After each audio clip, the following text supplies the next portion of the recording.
Hey guys, welcome back to benodet blogs. I've got a video today talking about alternatives to therapy because therapy isn't for everyone, believe it or not. So yeah, if you want to come along with me, just grab a cuppa and yeah, come and sit down. I got these really cool clips from Claire's. You should never go in Claire's as an adult, but when you have younger sisters, you go into Claire's. And look, they're Kuromi, which is something to do with Hello Kitty. I don't know, but they're cute, and yeah, my sisters have got me into them. But look how cute they are. Look. So that's why I'm wearing them, because they're cute. And I got out of the shop and my younger sister was like, oh, Cinnamon Roll's my favourite character, can I have one? And I was like, no. They're my clips. I bought them. You should have bought some if you wanted them. I said, you can save up your money and go and buy them next week, but these ones, they're for me because I love clips like this. This is Cinnamon Roll. So therapy isn't for everyone, and that's okay. Not everyone needs it, not everyone wants it, and for some it can end up traumatising you further. It has helped me in the past, in certain times. So other times it's sort of been there and I've done it, but I don't really know if it's made any improvement. And then other times it has re-traumatised me. So I am a been there, done that of all of them. I have experienced the good, the bad and the ugly. And also it's very spenny, costs a lot. You know, the average private cost for a therapy session, there's that word, can range between like £40 to like, I think I've paid a lot for therapy sessions, and at the end of the day I reflect on that and I'm like, I spend that much money like talking to somebody. Yeah, and I've spent more than I should have on therapy sessions because, you know, when they promise a lot, which they can do, you're like, I'll go for it, because sometimes you're desperate and you're like, I really want something to ease this, so I will pay over the odds for it. And I do have a funny story about that. I'm trying to stay on topic here, but no, I will tell you, it was this guy who did somatic experiencing, and he was £90 for an hour session, and in the hour he not only criticised me like 3 times and mental health shamed me, we did exercises like listening to the present moment, which was literally listening to the birds like in the garden and the cars that I can sometimes hear outside. And I think we did something about like feeling somewhere in your body, and I was like, this is great, but not for £90. No. Needless to say, I didn't go back to him. Anyway, I have too many funny therapy stories and lots of depressing ones as well. Anyway, there are ways to work around therapy not being for everyone. So there are myriad ways to do this, but here are 4 that I'm going to start off with and potentially do more in future videos. It's important to realise that all of these ways are within your control and will give you a sense of agency in your health. Therapy does involve another person, and that can sometimes feel like the control gets taken away from the client. And sometimes the client isn't ready to go places that the therapist may push them towards. I've heard from many friends that therapy has made their problems worse and has traumatised them further. For me, I really had a bad experience with EMDR, and I know other people have had specifically bad problems with that as well. And it's also important to remember that therapists are just humans, and for the most part, people that have studied from 3 to 5 years and passed exams, that sounds really savage when I say that, but like that being a qualified therapist doesn't mean you're going to be a good qualified therapist, a good therapist. You know, it doesn't, just because you've passed an exam, it doesn't mean you're actually going to help people. So the first one I have on this list is journaling / diary keeping. There are multiple ways you can do this, such as keeping a daily diary, which doesn't have to be long, but just keeping a record of what's going on can help you identify patterns and bring greater self-awareness to your emotions. It's also good to keep a diary so you can offload onto paper if doing so to a therapist doesn't suit you for whatever reason. And using prompts in this. So these can be from like a self-help book, from therapists on Instagram. You could use like tarot cards if that's more your vibe, and sort of get like, you can write about the card and see how that translates into your life currently. There's a lot of resources out there to give you prompts. I think on Pinterest there'll be loads. This way might feel a bit more structured and less daunting than just seeing a blank page and expecting yourself to write about anything. Although if you're writing about your day, that could also just be a good prompt as well. So just being like, today I ate a good majority of a Cadbury's egg that my grandma bought for me. I was doing so well, I wasn't going to eat any Easter eggs. And then I sad ate it. Another good way of like diary keeping is using limited space. This is like buying paper of a certain size that can help to take the pressure off writing in a notebook for lots of pages, and also give you a limited amount to work with, so that, you know, it doesn't feel like, oh my goodness, I have to write 10 pages because there's no stopping. Like, and if I only write half a page, then that's not very much compared to yesterday when I wrote 12 pages. Nobody writes 12 pages. Just to say, I mean, no, I'm joking, they could do. You never know. So maybe having like just an A5 sheet that you keep in a pile, like I think that's just as good as having a diary that you write, like, you know what I mean? You can have, in fact, I think that's actually easier in some ways, because it doesn't make you feel maybe the pressure to write in it every day, and you start every day off with a new page, and like there's just no sort of, it's a bit more separated from each other. You don't feel as like enclosed with all the other writing, if that makes sense. So number 2 on my list of alternatives to therapy are resources. So these are going to include books, podcasts, yes, I'm going to say it, Instagram therapists. So it might feel natural for you to pick up a self-help book, maybe you've read loads already, or it might feel completely alien and you haven't read any. Both ways are completely fine. If you are interested, you can spend time in a bookshop reading excerpts. I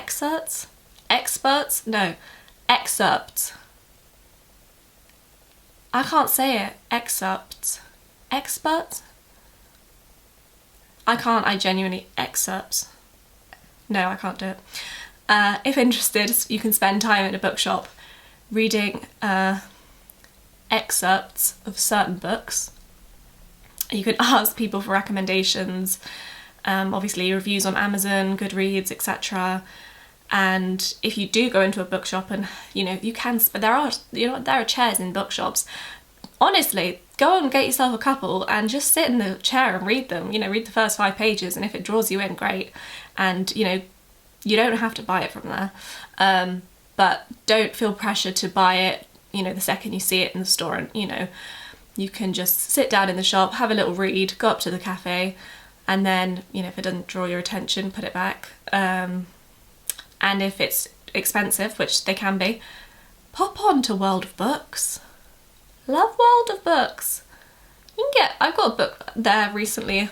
I think I looked it up and like, I don't know, you can get them from like £3. And I'm like, brilliant. So there's a lot of self-help books out there.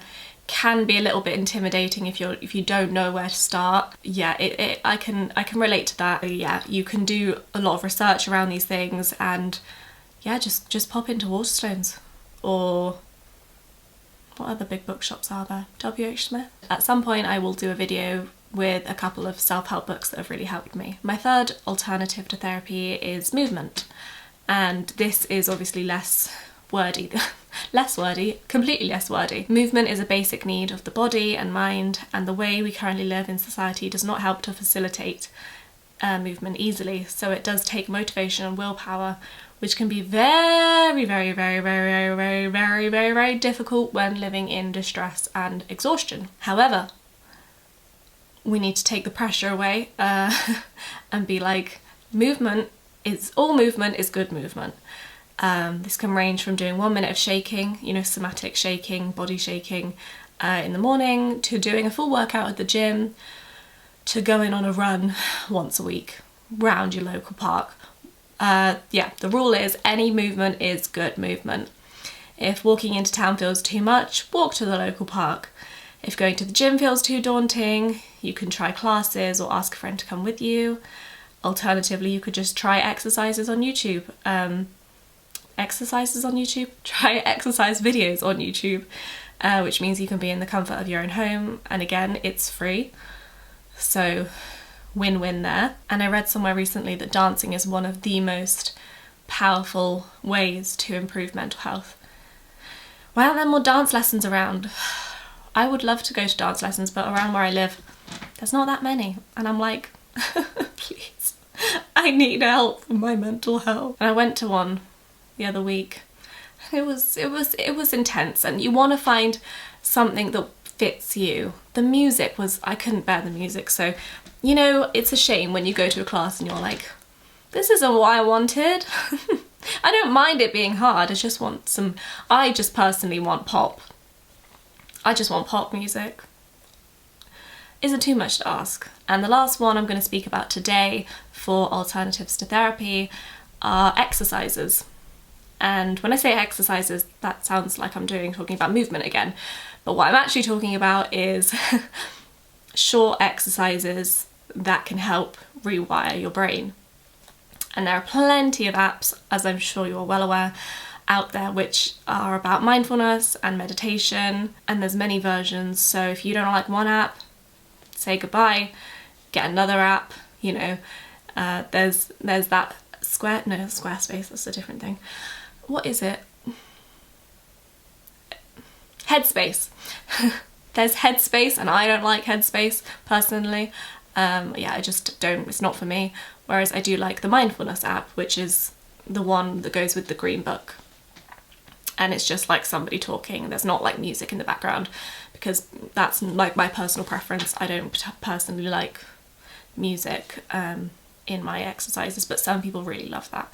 So just finding out one that works for you. And they're also free or inexpensive. Literally, I don't think I've ever purchased a audio toolkit that has been as expensive as a therapy session. And you can do them in your own time, and if you don't feel able to, you don't have to, and you don't lose any money, which you may do if you have therapy session, because obviously late cancellation is a thing and you may get charged.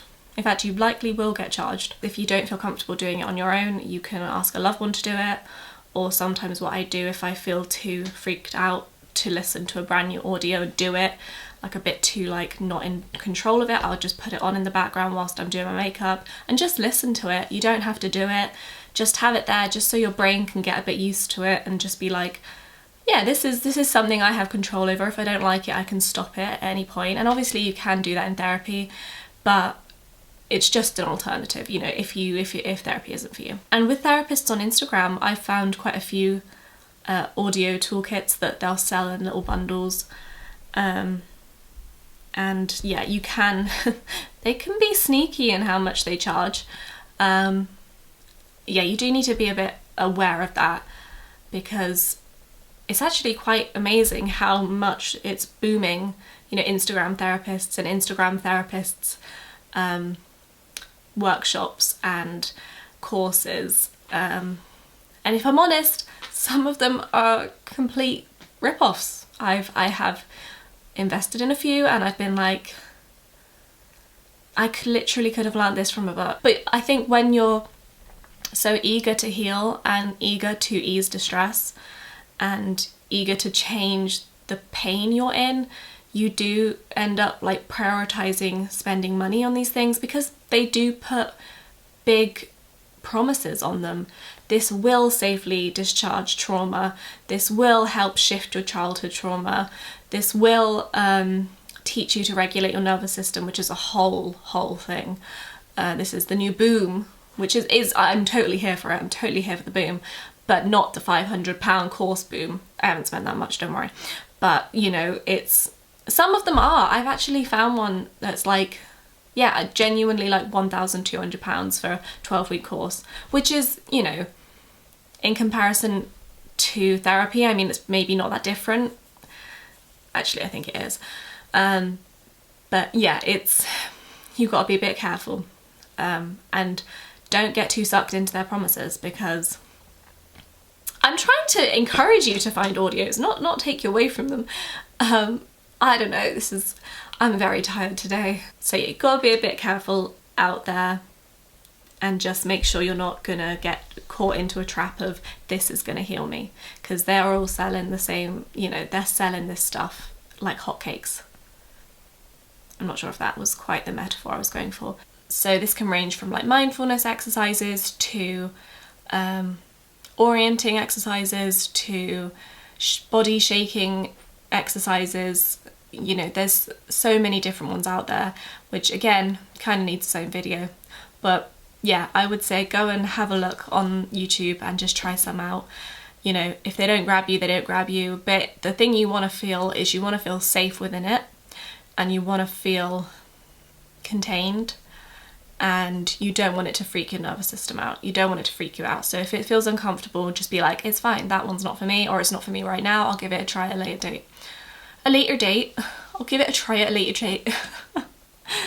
Yeah, so yeah, it's basically all of these things are just finding what works for you.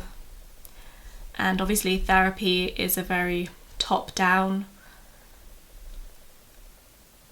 way of healing or uncovering distress, whereas physical things can be a really good bottom-up way, so using your body to process things instead of your mind, therapy kind of cuts you off here sometimes, talking therapy, because it is literally you're just talking, you're not like getting your body involved. So getting your body involved is very important.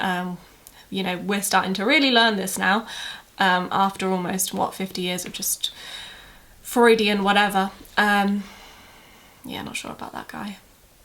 So just to recap, the 4 alternative to therapy ideas that I have in this video have been diary keeping / journaling, finding resources for you, podcasts, books, music, activities you enjoy. Like, I know that encapsulates quite a lot of things, but basically starting to build a resource toolkit, and yeah, bringing together things, just experimenting and finding out which things work for you. Like podcasts may be your thing, or self-help books may be your thing, just exploring those little avenues. The third one is movement, and this can be from gentle movement. This can literally be from walking to the end of your garden and back, or it can be running a 12k mile. I don't know how long 12k is. I'm not a runner. Well, actually I am a runner. I do some running. But I don't know. I never understood distances. I literally couldn't tell you. I know a meter is this long, like where you put your arms out. Is that a meter? But don't ask me.